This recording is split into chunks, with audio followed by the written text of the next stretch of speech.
Muy buenos días, bienvenidos en este viernes 27 de agosto. Estamos cerrando la semana, no la última, porque la próxima, después de este fin de semana, 2 días más, tiene el mes de agosto y entramos ya a septiembre, el mes en que en el día 15 cumplimos 200 años de independencia de El Salvador. Bienvenidos en esta mañana, gracias por sintonizarnos. Soy Fernando Erazo y los estaré acompañando nuevamente en esta entrevista Enfoque. También agradezco a nuestro compañero Fernando Gómez, que ha estado haciendo un trabajo impecable también en esta entrevista y que pues esperamos próximamente tenerlo junto con cada uno de ustedes y también acompañándolos sobre los diferentes temas y noticias que se generan en nuestro país y por supuesto a nivel mundial. En esta mañana queremos abordar un tema del cual se ha venido hablando no solo pues ahí en el Medio Oriente, sino en todo el planeta.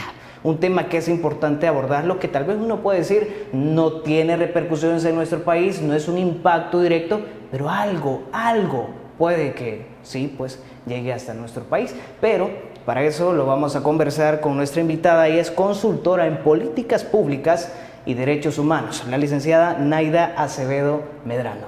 Buenos días, licenciada, qué gusto que esté con nosotros. Gracias, Fernando, buenos días y buenos días a las amigas y amigos televidentes que nos están sintonizando por cualquiera de las plataformas, ¿verdad? Yo creo que es importante esta diversificación de medios que nos permite conversar desde diferentes espacios y sobre todo con métodos distintos para poder plantear ideas en torno a lo que pasa a nivel nacional y a nivel mundial. Así es. Como lo mencionaba, licenciada, lo que está sucediendo en el Medio Oriente, Afganistán, algo que pues no es primera vez que están viviendo los afganos en este tiempo, en este 2021, sino algo que ya se vivió hace un par de años. Pero quisiéramos abordarlo para que la población o usted que está en casita pues conozca de lleno qué está sucediendo en este país, que pues no es algo que solo sucedió este año, sino que tiene pues un dato histórico bastante atrás, unos años bastante atrás, que es necesario que lo recordemos para entender qué está sucediendo. Y por eso pues, licenciada, es necesario pues que hablemos sobre la historia, los talibanes. Para empezar, ¿qué significa talibán? Uno se puede hacer esa pregunta. Sí, y no solo desde la perspectiva de quiénes son los talibanes, que es lo que último hemos estado escuchando en torno incluso a una forma de gobierno muy particular en Afganistán. Antes de entrar en materia histórica, digamos, vamos a hablar de lo que significa geopolítica, porque perfecto. En toda esta conversación va a estar saliendo esa palabra una y otra vez. Y es necesario que la comprendamos. Exactamente, es necesario comprenderla. Porque la geopolítica es aquellos elementos que contribuyen a que un lugar, geográficamente hablando, tenga las condiciones para ser un punto de encuentro político con interés diverso, es decir, diferentes países, diferentes grupos, diferentes élites pueden estar interesadas por la ubicación geográfica en la que esté X o Y lugar. En el caso de Afganistán, si bien es cierto, no es un yacimiento de petróleo, no es un yacimiento propiamente hablando de gas natural, entre otras tantas, está colocado de manera directa en un sitio privilegiado en donde la geografía se facilita para un tránsito entre Asia, Europa y no digamos incluso hasta América, ¿verdad? O sea, el continente americano. En ese sentido, entonces, la ubicación estratégica en donde está Afganistán, el interés de Irán, que sabemos que uno de los principales en geopolítica interesados en este tipo de corredores es Irán, por los yacimientos de petróleo, por el tema del gas natural, entre otras. Los países que hay alrededor de Afganistán, que en muchos años también fueron parte incluso de la conocida como Unión Soviética, y todos los ejercicios que de manera permanente, por el lugar en el que están asentados, ¿verdad? Estos pueblos son asediados de manera permanente por esos intereses que tienen A o B, grupos, espacios, países, poderes, entre otras, que les colocan en la mira permanente. En el caso específico de Afganistán, como decíamos anteriormente, porque se puede convertir en un tubo subterráneo para el ejercicio de traslado, en este caso de gas que permita, por supuesto, como recurso, como bien natural, una utilización, y si lo queremos ver un poco más allá, se podría incluso hacer la extracción, que es lo que hay sobre la base de muchas de las intervenciones de estas grandes potencias, de estos grandes países, en función de la geopolítica. En similar, o para tener ejemplos similares, podríamos hablar de la existencia, por ejemplo, de Singapur, de la existencia de Cuba, que es un país que también está en permanente lente en los medios de comunicación, y es que geopolíticamente se convierten en estos puentes o en estos espacios que por su localidad facilitan, digamos, intercambios comerciales o facilitan elementos que permiten a una ideología, a una economía o a un criterio tal cual ir avanzando en el territorio o evitar que otros territorios avancen. En el caso de Afganistán, que es el que nos convoca esta mañana, sí, incluso que Estados Unidos estuviera ahí sosteniendo el espacio en estos últimos 20 años, digamos, tiene que ver precisamente por el no avance de Irán, y que, bueno, también alrededor de todos estos conflictos no hay más que el interés en la utilización de los recursos naturales. Sí, precisamente esa es una de las preguntas que muchos nos podemos hacer. ¿Qué tiene que estar haciendo Estados Unidos en otro país y sobre todo en otro continente? Exacto, en nombre de las famosas democracias. Acá hay que también ubicarnos, si se quiere, en el tiempo, en el contexto de la famosa Guerra Fría, en donde la ex Unión Soviética, ahora Rusia, evidentemente tenía todo un ejercicio de cercanía territorial, de un control un poco más cercano en función de estos países que le son fronterizos, de hecho, ¿no? Uzbekistán, Afganistán, todos estos países que terminan en tan, ¿verdad? Y que de alguna forma son parte de ese cinturón y que se ven bajo la influencia de en aquel momento la Unión Soviética. Y claro, una contrarrespuesta, porque hay que decir, hay que anunciar y así hay que comentarlo también históricamente. Afganistán contó con un gobierno a finales de los 70s que definitivamente abría la posibilidad de participación no solo de las mujeres, sino que también un ejercicio de elección democrática muy interesante, y que esto fue devenido de una serie de acercamientos con la Unión Soviética en ese entonces, pero que se vio como una flagrante, digamos, amenaza para toda la construcción del otro polo, es decir, del polo capitalista y del polo dentro de la perspectiva de la misma construcción de evitar insurgencias o lo que conocemos como las contrainsurgencias. Es ahí donde entra Estados Unidos y otros aliados, ¿verdad? O sea, otros aliados cercanos, alrededor de los cuales también se ha manejado muy bien a lo largo de todos estos años, desde el 48 hasta el sol de hoy, Estados Unidos. Y ahí empieza un proceso de financiamiento, de preparación militar, de preparación de grupos específicos, ¿verdad? En los cuales se asentó mucho la idea de la yihad, ¿verdad? O sea, yihad, como bien conocemos, como bien hemos escuchado después de 2001, que fue lo de las Torres Gemelas, ¿verdad? En el tema del atentado en Estados Unidos, así percibido y así manejado a nivel mundial. Como bien sabemos, es aquel acto que se realiza en nombre de la fe o en nombre de esa construcción específica cultural, teocrática que se tenga por A o B grupo en particular. En este sentido, todo el ejercicio de preparación militar, todo el ejercicio de preparación y de entrega o financiamiento a estos grupos fue convirtiéndolos de alguna forma en ese monstruo que ahora se pinta al mundo. Es decir, grupos fundamentalistas que atentan muy, muy fuertemente en relación con la visión occidental del mundo, y en donde una de las principales afectadas somos las mujeres en general, ¿verdad? Las niñas, el acceso de las mujeres, por ejemplo, a cualquier espacio público, el uso incluso de la burka, la total... el total digamos velo que se utiliza en función de no poder ser expuestas en la sociedad como tal, eso sumando el tema de la palabra y el tema de la educación, que son también desde nuestras propias construcciones fundamentales y limitadas allá. Ahora, comprendiendo esto, hay que también reconocer que a finales de los 80 entramos a un proceso en el que estos grandes bloques tuvieron sus cierres. En este caso, la Unión Soviética declara en ese momento que hace un proceso de transformación a la famosa perestroika, que así se le llamó el proceso de transformación, ¿verdad? En donde ya no era el bloque socialista, que es aquel que se conoció en bipolaridad frente al bloque capitalista, sino que más bien habría un tránsito hacia una reconversión económica, política y social.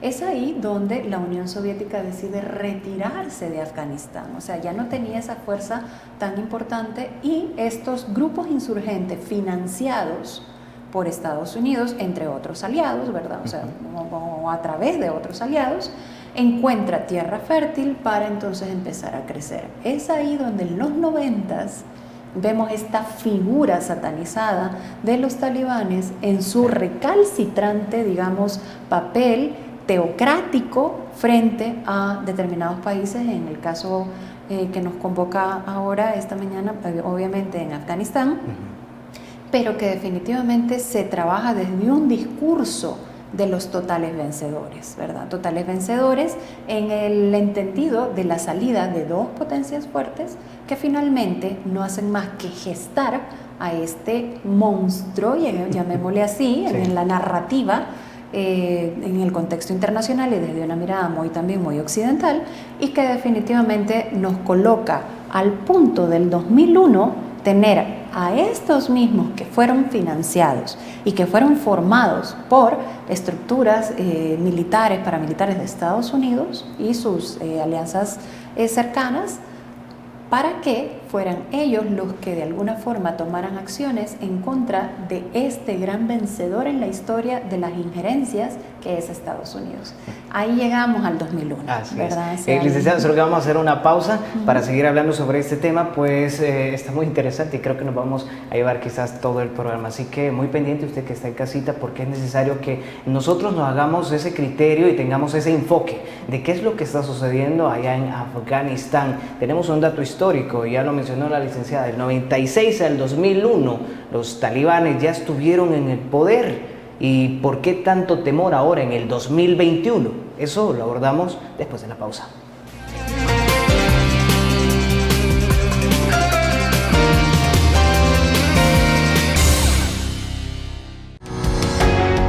Samvar, una empresa que cree en la sostenibilidad ecológica y en la cultura de productos biodegradables en El Salvador, decididos a proveer las mejores soluciones en limpieza, porque cuidar el medio ambiente es tarea de todos.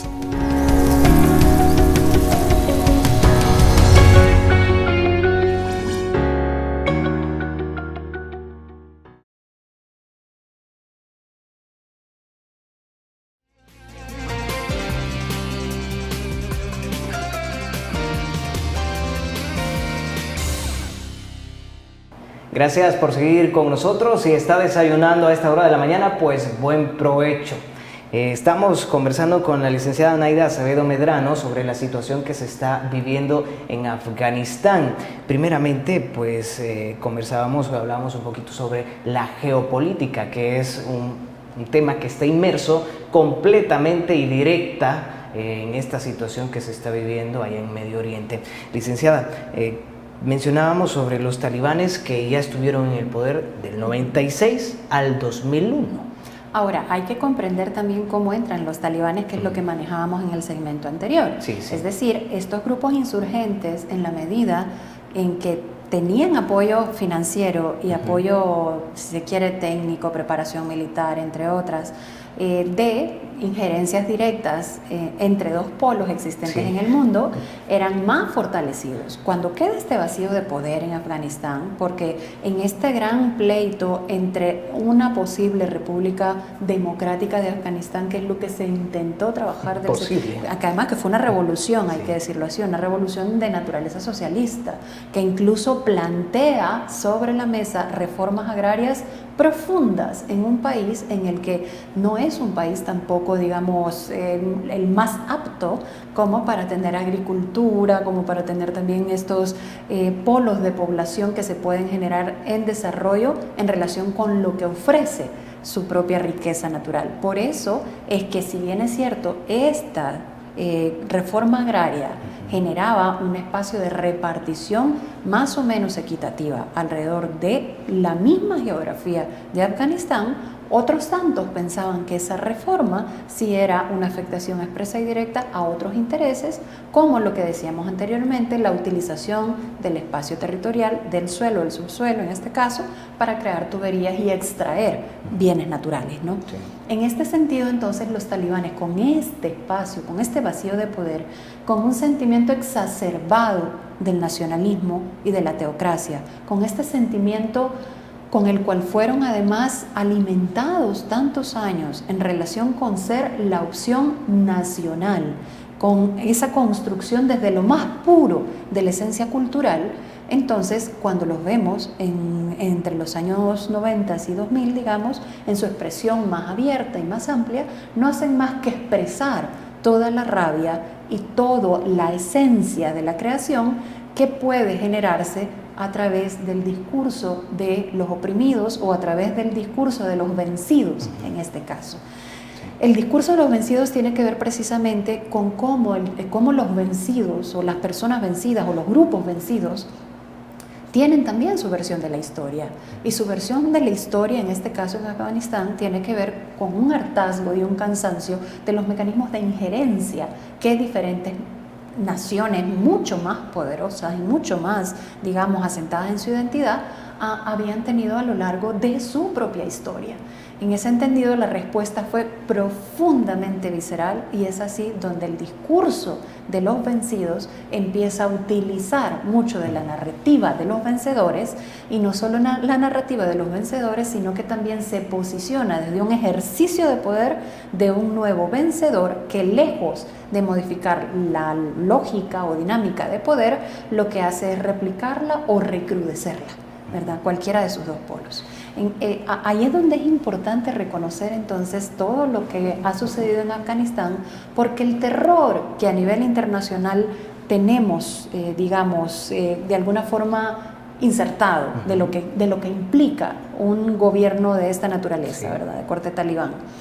Y por su parte, todo lo que ha sucedido en Afganistán, viendo a esa figura como el enemigo internacional y como el enemigo nacional que se ha construido, entonces obviamente nos deja fuera del escenario un montón de elementos que tienen que comentarse cuando hablamos, en este caso específico, de Afganistán. Afganistán no se puede hablar solo desde los lentes de la maldad de los talibanes y todos los derechos o vulneraciones que cometen y que cometerán, aunque ya están sus primeros discursos en relación con que van a respetar los derechos de las mujeres, de las niñas, que van a permitir, entre comillas, ¿verdad?, este ejercicio de educación al que tenemos derecho como seres humanos. Que precisamente eso es lo que quisiera que abordáramos, licenciada, porque muchos tal vez no tenemos claro qué sucedió en Afganistán o qué sucedió con estos grupos paramilitares que tanto miedo genera ahora, y sobre todo a las mujeres afganas. Claro, y es ahí entonces en donde nos vuelve el foco de atención a la forma en la que han sido preparados estos grupos fundamentalistas. Por su ideología o religión. Claro, ¿verdad? Y además la utilización política de los mismos. Hay una libertad de credo, ¿verdad? O sea, así reconocida en los instrumentos internacionales. Y tengo derecho, en ese mismo entendido y sentido, a ejercer lo que culturalmente, religiosamente, socialmente encuentre acorde a esa construcción que como humana tengo, y así colectivamente se me reconoce, ¿no? Sí. El punto es cuando esto se empieza a amasar o se empieza a gestar como un barro, ¿no? Sí. Y que este barro se va alimentando de los peores ingredientes para que ese producto sea en total medida el extremo que se contraponga políticamente a lo que en este caso en particular se estaba contraponiendo, que era, como ya dijimos anteriormente, la posibilidad de una república de corte socialista a finales de los 70s y a principios de los 80s.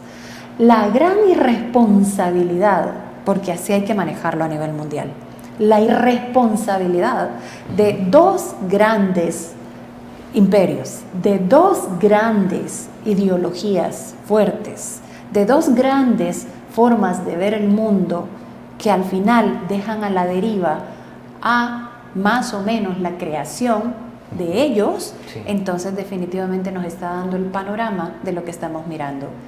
Toda distancia salvada, debo decirlo así, ¿verdad? Quisiera trasladar el discurso, por ejemplo, al tema de la tregua con las pandillas. Okay. En donde en Un efecto, tema que hay en nuestro país. Y claro, un tema a nivel nacional, en donde también tenemos la alimentación de un enemigo interno permanentemente en la historia excluido y permanentemente en la historia vencido. Y ahora reconocido como grupos terroristas. Ahora conocido como grupos terroristas, ¿verdad? Y que definitivamente bajo los lentes de la política son utilizados y se van gestando con una narrativa totalmente aplastante del vencedor. Y cuando tienen su espacio para poderlo ensanchar, esa narrativa del vencedor se duplica o triplica en función que sus mismas acciones vienen a ser el resultado precisamente no solo de ocupar una narrativa en particular, sino que una práctica de poder en específico. Toda distancia salvada, por supuesto, pero esta lógica de la memoria de los oprimidos, esta lógica de la memoria de los vencidos, esta lógica de comprender que no se deben aplaudir a dos manos ni con toda la euforia del mundo cuando estos discursos de vencedores terminan aplastando a otros tantos. Cuando logramos ver en la historia la posibilidad de saber que tanto vencedores como vencidos tienen sus versiones, tienen sus interpretaciones, y que tanto el cuchillo del vencedor como el cuchillo del vencido cometen el daño que cometen y al fin y al cabo replican un patrón de poder específico, es donde empezamos más o menos a entrar en conciencia de qué es lo que hay que transformar. Sí, que precisamente es lo que se espera, o mejor dicho, es el discurso de ahora, si nos planteamos siempre acá en Afganistán, el discurso es que hoy sí se va a respetar el derecho a las mujeres, que es lo que tanto pavor, y por eso hay pues desastres, podremos decirlo así, en el aeropuerto de Kabul, que incluso la mañana de este jueves, ayer, hubo lo están catalogando como una explosión de ataque terrorista, una persona que se suicidó valiéndose de la fe misma y pues causando este ataque en el aeropuerto. Pero en el aspecto de los derechos de las mujeres, se espera que hoy sí se vayan a respetar, o en todo caso ese es el discurso de los talibanes en estos momentos. Y es que ahí es donde también hay que entender la naturaleza de las sociedades en particular. O sea, los mujahidines no son personas que van a amenazar, son personas que lo van a hacer en nombre de la fe, punto, Sí. punto. ¿Verdad? O sea, su cultura, toda su gestación y todo su mecanismo de construcción colectivo e individual orbita en torno a ello. Entonces, culturalmente es el canon, digamos, sobre el cual esta sociedad milenaria se ha venido formando desde hace mucho tiempo. El problema es cuando grupos con interés político exacerban esa naturaleza. Entonces, cuando eso se exacerba, encontramos entonces una réplica, no una réplica, digamos, una duplicación o triplicación de lo que realmente simbolizan culturalmente, porque tienen una serie de factores externos que los están empujando y aplaudiendo y generando un mecanismo alrededor del cual entonces piensan tener una verdad absoluta. Obvio que hay una cantidad de derechos vulnerados en Afganistán de acuerdo a nuestro canon de construcción de democracia y de acuerdo a nuestro canon de construcción de derechos humanos, sí. Por supuesto. Como decía Simone de Beauvoir, yo decía hace unos días, sacaba la cita, es que cuando existen este tipo de crisis o este tipo de guerras, las más afectadas en los derechos con los que poco se han podido ir avanzando son precisamente las mujeres y las niñas. Es ahí donde evidentemente tenemos que entender en la historia qué es lo que hay que transformar. Mientras no entendamos qué es lo que hay que transformar, estamos replicando los mismos patrones desde el papel del vencedor o desde la narrativa del vencedor frente a la vivencia de una víctima que no supera su estatus y que termina muchas veces replicando el discurso y la práctica de un vencedor. Eso es lo que tiene que el ser humano de alguna forma trascender. O sea, ¿qué tanto quiero yo parecerme a ese discurso de un vencedor dentro de esa naturaleza y esas perspectivas si deshumaniza mi propia naturaleza? Okay. Licenciada, vamos a la siguiente pausa comercial. Amigos televidentes, no nos cambie que seguimos hablando de este tema después de estos comerciales.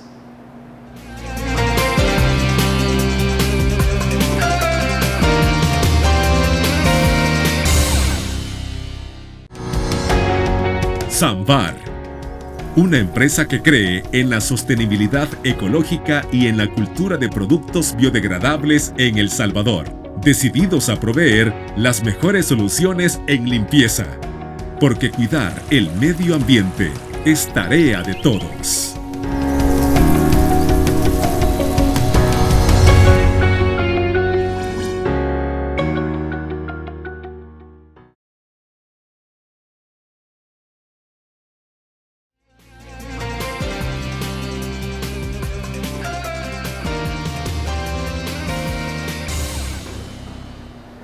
Bien, sigamos conversando con la licenciada Naida Acevedo Medrano. Ella es consultora en políticas públicas y derechos humanos. La situación de Afganistán amerita que sigamos hablando pues en este programa a lo largo del tiempo que nos queda, pues la situación que aún se sigue viviendo y pues que creo que esto va a seguir para largo y es importante que lo manejemos desde todas las perspectivas. En el aeropuerto de Kabul, licenciada, ya muchos afganos, desde la llegada al poder, de que se tomaron el palacio en Kabul, precisamente los talibanes, los afganos huyen del país, o quieren huir, se abarrotó el aeropuerto y de hecho aviones con evacuaciones de precisamente afganos llevan más de 70,000 que han salido del país. Pero voy al punto en la prioridad son las mujeres y niños, pero ¿qué sucede con ellos? Claro. Mira, quizás acá también vale la pena un poquito recordarnos del ejercicio del conflicto armado en El Salvador, de cuando sucedió eso, en donde hasta el sol de hoy están todavía generándose reencuentros entre niños y niñas desaparecidos o apartados de sus familiares, con cuales rompieron la relación simplemente alrededor de el cumplir determinados intereses de grupos que hicieron negocio con eso, o por otra parte, también hay que así comentarlo, las mismas familias intentando que se salvaran en función de las mismas condiciones que se tenían. Imágenes bastante crudas de sus padres entregando a menores de 5 años, incluso hasta una afgana dio a luz en un avión. Exactamente. En la bodega de carga. Exactamente. Entonces, esos son los dramas humanos que deben realmente llamarnos la atención. Esos son las historias humanas en general que deben de convocarnos. Es decir, los conflictos armados, las guerras en general, no traen ni buen recuerdo, ni una memoria a posibilidad de sanar, sino que más bien, si no hacemos el ejercicio de comprensión y sanación histórica, lo seguimos repitiendo una y otra vez. En el ideario Afganistán, ¿verdad? De Afganistán todavía se tiene muy vivo y muy fresco estos años de Talibán, más 20 años en donde ha habido un conflicto fuerte entre Estados Unidos, fuerzas o tropas de Estados Unidos y las mismas fuerzas del Talibán, ¿no? Entonces, ahí es donde cuántas generaciones no están ahí encerradas con un ideario en relación con el comportamiento de unos u otros, los buenos o los malos. ¿Qué voy a hacer yo con mi vida cuando esto sucede? Y eso es muy importante porque al fin y al cabo, cuando uno ha crecido 20 años, usted está más o menos en esa década, ¿verdad, veinteañero? Sí, imagínese que usted hubiera crecido su vida en ese contexto. La mayor zozobra o la mínima pregunta que usted puede plantearse es ¿y ahora qué va a pasar? ¿No? Sobre todo si en su familia su mamá, su abuela, su tía le cuentan las historias de los años más crudos en relación con este ejercicio de teocracia y de los talibanes en el poder. Ese es el punto, la conexión intergeneracional que nos haga comprender. En Kabul, de hecho, lo que estamos viendo todavía es la expresión máxima de esta construcción de grupos extremistas y que definitivamente hay una incertidumbre muy fuerte todavía en el pueblo afgano. Y además de ello, yo quisiera sumar como 2 elementos. Uno, cómo esto tiene que ver en la construcción de una narrativa posterior, ojo con esto, que es un posible escenario, que implique una mucho más cruda intervención. Creo que sin adelantarme y sin tener una bola de cristal, obviamente, es un posible escenario. Es un posible escenario en donde definitivamente genere una geopolítica en favor de un país que está perdiendo mucho lo que en política y geopolítica implica, ¿no? En este caso Estados Unidos. Sí. Y por su parte, poner atención también a las relaciones entre Rusia y China y las intenciones de Rusia y de China para con Afganistán. Lo más importante en todo esto es empezar a comprender la soberanía. Es decir, cómo en el ejercicio soberano cada país debería de verse, de leerse, de curarse, de sanarse, de decirse las verdades, de llorar hasta más no poder, de gritar todo lo que hay que gritar y de reconstruirse de todos esos pedazos que nos quedan después de que estas guerras geopolíticas, políticas, ideológicas, entre otras, suceden.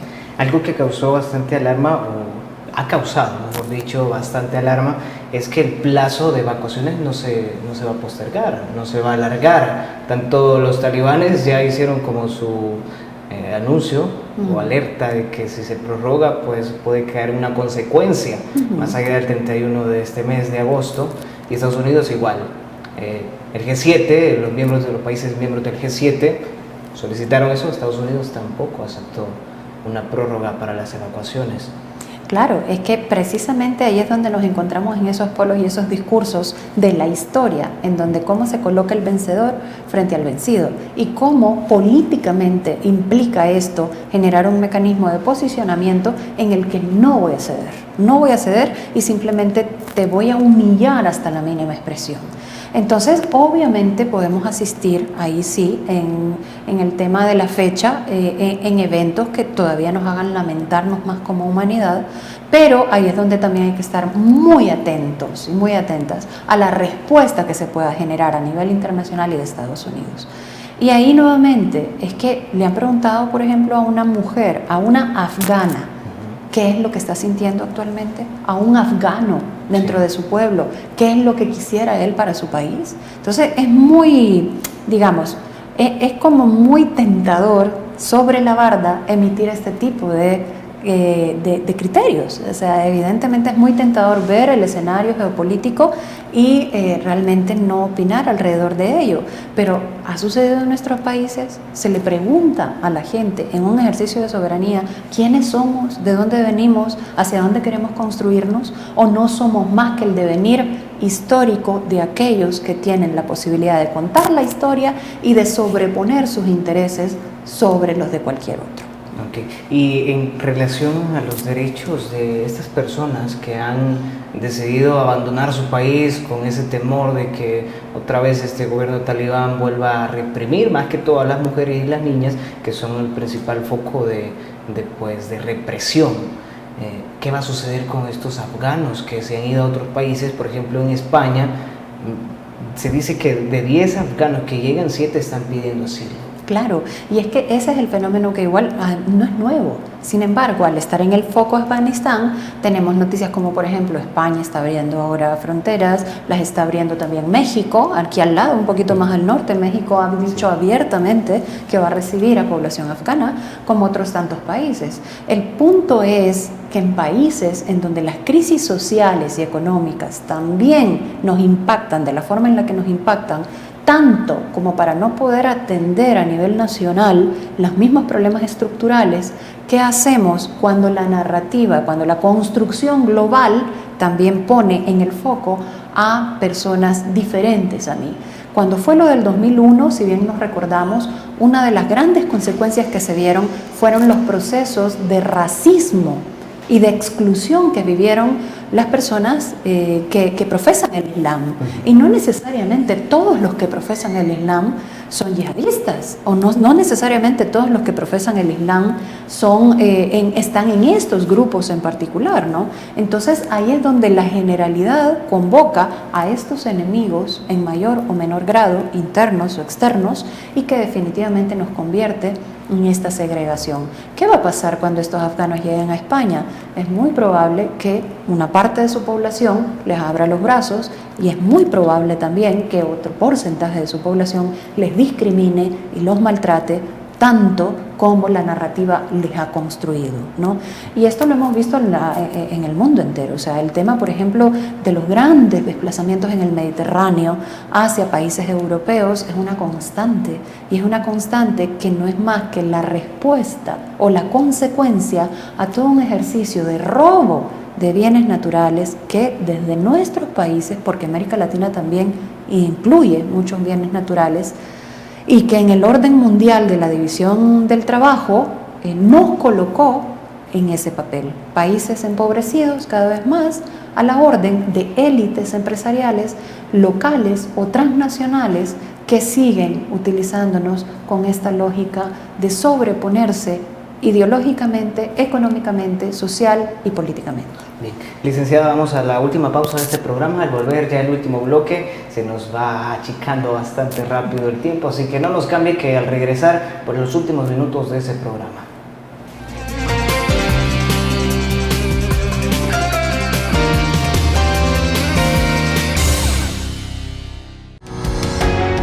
Samvar, una empresa que cree en la sostenibilidad ecológica y en la cultura de productos biodegradables en El Salvador, decididos a proveer las mejores soluciones en limpieza, porque cuidar el medio ambiente es tarea de todos.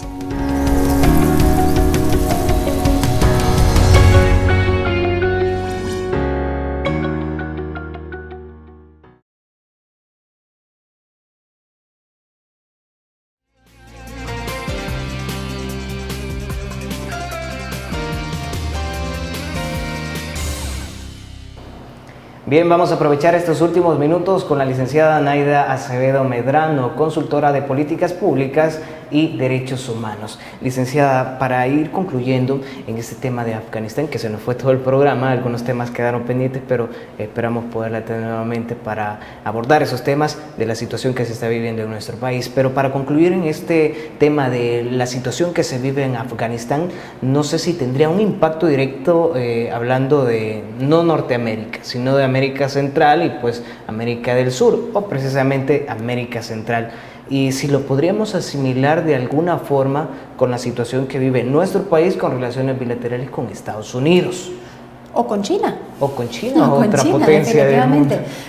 Lo que hay que comprender de esto, Fernando, es que nuestros países, América Latina, o América, el continente americano, sobre todo de la mitad del sur hacia abajo, o sea, Mesoamérica, Suramérica, África, muchos de los países asiáticos, algunos de Medio Oriente, etcétera, han sido focos de atención permanente para grandes potencias que lo que han hecho es sustraer sus bienes naturales en beneficio de grupos específicos, de grupos de poder que tienen decisión y que muestran al mundo lo que en la realidad no sucede tal cual, pero sí se quiere proponer como una verdad. En este entendido, el impacto sucede en la medida en que, si bien es cierto, Afganistán no tiene petróleo, y si bien es cierto, Afganistán no es el culpable único de que el aumento del barril de petróleo en el mundo se haya dado, sí da elementos para la especulación, para grupos interesados en, de alguna forma, lucrarse de estas realidades que tenemos. Eso es lo que hay que comprender. Cómo se manipula la realidad, cómo se manipula en función de generar ganancias para grupos pequeños. Carrera armamentista, en este caso específico, la industria armamentista en los últimos 20 años, en este caso específico del conflicto con Afganistán, ha tenido de primera mano casi una transfusión sanguínea directa de fondos específicos dedicados a eso. Entonces la industria de las armas todavía sigue siendo una industria importante para Estados Unidos. Habría que ver mundialmente cómo se configura. En el caso de China tiene sus intereses también, en el caso de Rusia igual. Habría que de alguna forma poner sobre la mesa cuáles son los intereses preponderantes de unos y los otros. En el caso de Estados Unidos siempre privilegió la beligerancia, es decir, siempre privilegió las guerras, la industria de las armas, la industria de guerra en general, y definitivamente eso nos impactó de manera directa, no solo por las permanentes ventas de la industria como tal, sino que todas las especulaciones que se pueden dar alrededor de las tergiversaciones de lo que realmente la historia nos convoca, desde la voz de los vencedores, pero también desde la voz de los vencidos, que es importante escucharla. Y precisamente en este caso con las mujeres y niñas que han salido de Afganistán, ¿cómo podríamos garantizar sus derechos si vienen con esta ideología de que a mí no se me va a respetar nada? Es toda una construcción y educación. De hecho, de alguna forma sería una implantación de un orden diferente a lo que culturalmente ellas y ellos trabajan en su zona geográfica y cultural, ¿no? Entonces, el abrir hacia vernos como humanos y humanas es fundamental. Más allá de mi derecho individual, es el derecho colectivo, es el derecho al que nos lleva a ser mejores seres humanos en la generalidad, más allá de la individualidad. Rompiendo, por ejemplo, el discurso de que si yo tengo oportunidad individual de la educación, entonces puedo superarme.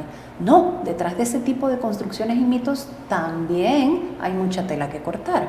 ¿A qué quiero llegar con esto? Sí. A que independientemente de las diferencias culturales existentes a nivel mundial, debemos en algún momento como humanidad elevarnos y no desacreditar a los vencidos, no aplaudir a los vencedores y no generar estos mecanismos de diálogo y poca comprensión que intereses bien cimentados a nivel mundial existen en función de la economía o en función de elementos que realmente no son de beneficio colectivo. Sin ser profetas, licenciada, o teniendo una bolita mágica, podríamos mencionar de qué forma entonces se podría dar el panorama para Afganistán, ya que los talibanes han tomado el poder nuevamente, y qué es lo que se puede esperar para la historia. 3 escenarios posibles. Digamos que esto es un tablero de ajedrez en el que se pueden proyectar salida A, salida B, salida C, ¿verdad? No las únicas, no las absolutas, no. ¿Qué es lo que podría yo ver? La posibilidad de un reforzamiento de nuevamente la industria armamentista y nuevamente el discurso guerrero en función de la democracia y en función de la defensa de un, digamos, orden mundial específico, y a un Estados Unidos redoblando aún más el ejercicio de intervención en la zona junto con algunos geopolíticamente también interesados en la localidad. Escenario 2, un ejercicio en donde el gobierno talibán sí abra espacios de participación en los que el devenir de la historia, digamos, les coloca en un espacio en el que sí se puede generar un mecanismo de participación y de soberanía interno que permita entonces reivindicar derechos de otros tantos colectivos, ¿verdad? Vencidos, en este caso, por ejemplo, las mujeres, las niñas, entre otras, que ya hemos tenido un ejercicio de réplica de mujeres en Kabul y de mujeres en el exterior de Afganistán, hablando precisamente sobre eso. O un tercer escenario que habría que ver entonces los intereses específicos de China y de Rusia como dos grandes potencias, y a ver en qué devienen también estos intereses en la misma sociedad afgana. Yo esperaría y yo más bien apelaría, digamos, ¿sí?, a que en el transcurso, digamos, evolutivo de la misma humanidad tengamos esa posibilidad de construirnos desde las soberanías que nos convocan. No es sencillo, porque para eso también hay que llorar mucho, hay que rasgarse mucho, hay que reconocernos de dónde venimos y quiénes somos, las versiones buenas, las versiones malas, las versiones regulares, todas las versiones, que es lo que también en El Salvador nos se ha dado. O sea, en El Salvador estamos con la piel ardiendo justamente ahora después de un conflicto armado que no logró sanar y que nos tiene con operación de corazón abierto, como se dice, ¿no? Y estamos con mucho llanto, con mucho dolor sobre la mesa que no se ha podido resolver y que no se ha podido gestionar tampoco. Quizás hacia ahí aspiro a mucho, lo sé, sin embargo, hay que colocarlo para ver si transformamos la forma en la que hacemos política. Perfecto, licenciada, muchas gracias por estar con nosotros esta mañana. Gracias, Fernando, a ti por el espacio y a las amigas y amigos televidentes. una apenas arista más en opiniones que puede permitir una lectura que se nutra desde otras perspectivas. Así es. Muchas gracias, amigos que están en casita. Pues nos veremos hasta la próxima semana. Que tenga un feliz fin de semana. Por favor, sigamos respetando las medidas de bioseguridad. Si sale, pues, mascarilla, distanciamiento social, alcohol gel y por supuesto el correcto lavado de manos. Gracias por habernos sintonizado. Esperemos que haya escudriñado un poquito más o plantearse su propio enfoque de lo que ha sucedido y que va a seguir sucediendo ahí en Medio Oriente, Afganistán, el poder de los talibanes y por supuesto la geopolítica. Hasta la próxima semana. Bendiciones.